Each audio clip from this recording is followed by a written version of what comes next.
Good morning, praise the Lord. ઈશ્વરનો આભાર માનતા આવો આજનું વચન જોઈએ. અને તેણે પોતાના શિષ્યો સુદ્ધા લોકોને પાસે બોલાવીને તેઓને કહ્યું કે જો કોઈ મારી પાછળ આવવા ચાહે તો તેણે પોતાનો નકાર કરવો ને પોતાનો વધસ્તંભ ઉચકીને મારી પાછળ ચાલવું. માર્કની લખેલી સુવાર્તા તેનો 8મો અધ્યાયની 34મી કલમ.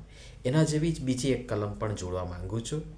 તેણે સઘળાને કહ્યું કે જો કોઈ મારી પાછળ આવવા ચાહે તો તેણે પોતાનો નકાર કરવો અને દરરોજ પોતાનો વધસ્તંભ ઉચકીને મારી પાછળ ચાલવું. લુકની લખેલી સુવાર્તા તેનો 9મો અધ્યાય અને તેની 23મી કલમ. આજનો વિચાર. ખ્રિસ્તમાં અતિ પ્રિયવાલા મિત્રો, પ્રભુ ઈસુ ખ્રિસ્તના સુમધુર નામમાં ફરીને એકવાર આપ સર્વને સવારની પ્રેમભરી સલામ. બંને વચનો એક બે શબ્દોના સામાન્ય ફેર સાથે એક સરખા છે ને બંનેમાં મુખ્ય 3 બાબત સામાન્ય છે. પહેલી, ઈસુની પાછળ ચાલવા ચાહે તો. બીજી બાબત, તેણે પોતાનો નકાર કરવો. અને ત્રીજી બાબત, પોતાનો વધસ્તંભ ઊંચકીને ઈસુની પાછળ ચાલવું. પ્રભુ ઈસુએ પોતાના શિષ્યો સુદ્ધા લોકોને પાસે બોલાવીને કહ્યું. મતલબ શિષ્યો પણ આ બાબતે બાકાત નથી, બલકે સામેલ છે.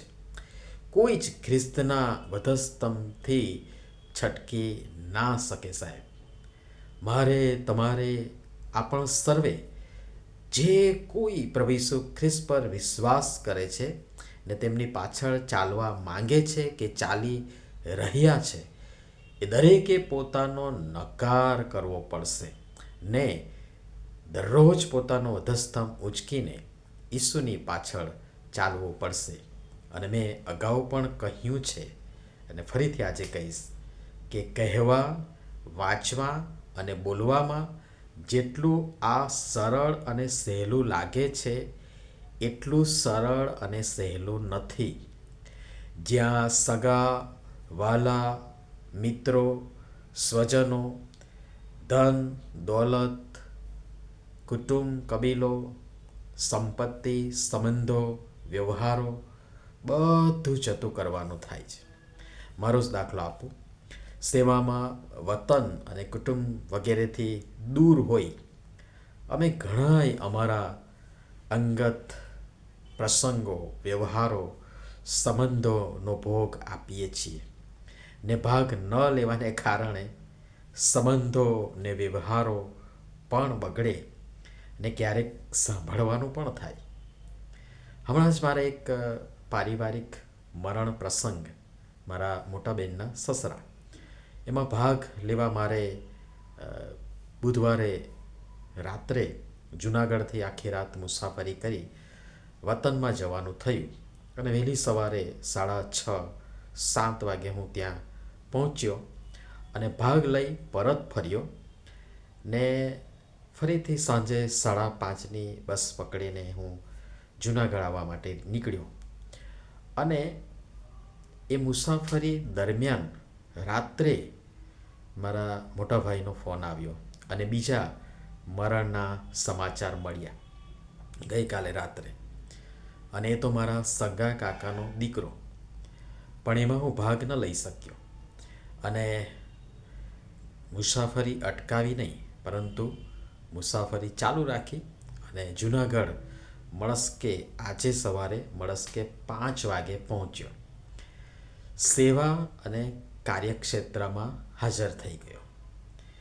2 રાતના ઉજાગરા, એની સાથે સાથે આ મુસાફરીનો અને ત્યાંનો થાક, શારીરિક માનસિક થાક, શરદી અને કળતરથી શરીર તૂટતું હતું.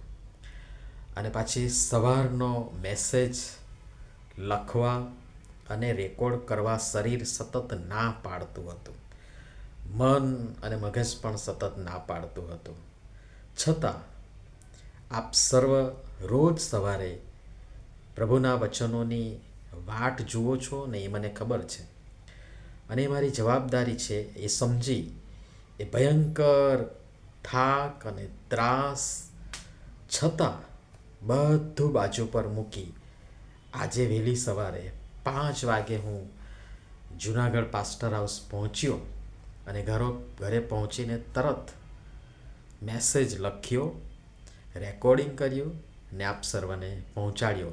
અને એટલે આજે સવારે થોડું મોડું પણ થયું. આ બધું સહેલું નથી.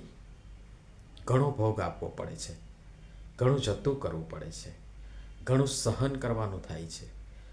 પરિવારનો, સ્વજનોનો, લાગણીઓનો, સંબંધોનો, વ્યવહારોનો, ઈચ્છાઓનો, ઉર્મિઓનો, આકાંક્ષાઓનો વગેરેનો મિત્રો ભોગ આપવો પડે છે. જતું કરી સ્વનકાર કરવો પડે છે. ભીતરમાં પોતાના કુટુંબના સ્વજનોની વિદાયની પુષ્કળ વેદના દબાવી પ્રભુના સેવક સેવિકાઓ હસતા મોઢે આપ સર્વની બર્થડે, એનિવર્સરી, લગ્ન જેવા આનંદના પ્રસંગો પાર પાડતા હોય છે. અને પોતાના પરિવારજનોના આનંદના પ્રસંગોમાં ભાગ ન લઈને આપ સર્વના શોક, દુઃખ અને મહત્ત્વના પ્રસંગો સાચવતા હોય છે. એમની કદર કરો અને એમના માટે પ્રાર્થના કરો. અને આમ રોજ કરવું પડે છે. આ તો બહુ થોડા પ્રસંગો મેં તમને કહ્યા, પણ આમ રોજ કરવું પડે છે. દરરોજ ખ્રિસ્તનો વધસ્તંભ ઊંચકવો. આ છે ઘણીવાર પોતાનો નકાર કરવામાં અને પોતાનો વધસ્તંભ ઉચકીને ચાલવામાં પણ માણસને ફાફા ફરતા હોય છે અને વધસ્તંભ બહુ ભારે લાગે છે. માણસ અટવાઈ જાય, ભટકી જાય. હા, બીજાનો નકાર કરવામાં માણસ પાવરતો છે, પણ પોતાનો નકાર અઘરું છે, પણ અશક્ય નથી. હવે પોતાનું વધસ્તંભ એટલે કંઈ પોતાને ફાવે ને ગમે એવો વધસ્તંભ બનાવડાવી, ખરીદી, તેને લઈને, પહેરીને, શણગારીને ચાલવાની વાત નથી. પણ પ્રભુ ઈસુ ખ્રિસ્તે જે મારે ને તમારે સહન કરવાનું હતું તે પોતે આપણી બદલે ને અવેજીમાં સહ્યું. એ લાગણી, એ ભાવના, અનુભૂતિ ને એ સહન શક્તિ સાથે ટકી રહેવાની ને વિશ્વાસમાં અડીખર ઊભા રહેવાની વાત, જતું કરવાની, વિશ્વાસના માર્ગમાં દ્રઢ અને મક્કમતાથી એક ચોક્કસ ચાલવાની વાત. અને એમાં આવતા અવરોધો, પ્રશ્નો, મૂંઝવણો, મુશ્કેલીઓ, પરીક્ષણો, માંદગી, તકલીફ, પીડા, દુઃખ, વેદના, હતાશા, નિરાશા વગેરેની સામે સામી છાતીએ ઝીંક ઝીલી વિજયવંત પ્રભુ ઈસુ ખ્રિસ્તના શિષ્યો તરીકે શૈતાનને હરાવી વિજયવંત બનવાની વાત ને એ સહેલું નથી. ઘણીવાર એ વધસ્તંભ બહુ ભારે લાગે છે અને એ સહન શક્તિની પરાકાષ્ઠાએ પહોંચી હવે આનંદિત અને અનંત જીવનના એ વારસ બની અખૂટ અનંત આનંદમાં માલવાને બદલે એ થોડા સમયનો ભાર સહન ન કરી શકનારા બોર્ડર પર પહોંચવાની ઘડીએ મૂકી દેતા હોય છે. ને એ શાશ્વત બાબતો જે આપણ સરળ માટે પ્રભુએ રાખી મૂકી છે એ ગુમાવી દે છે.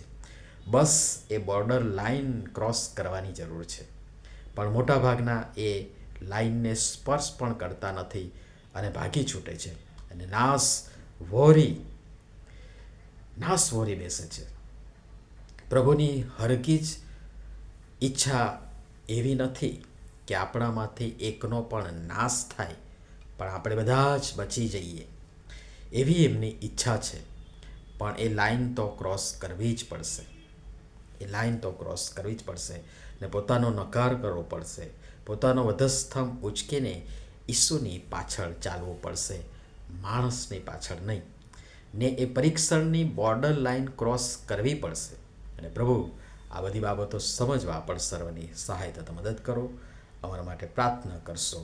આવો પ્રાર્થના કરીએ.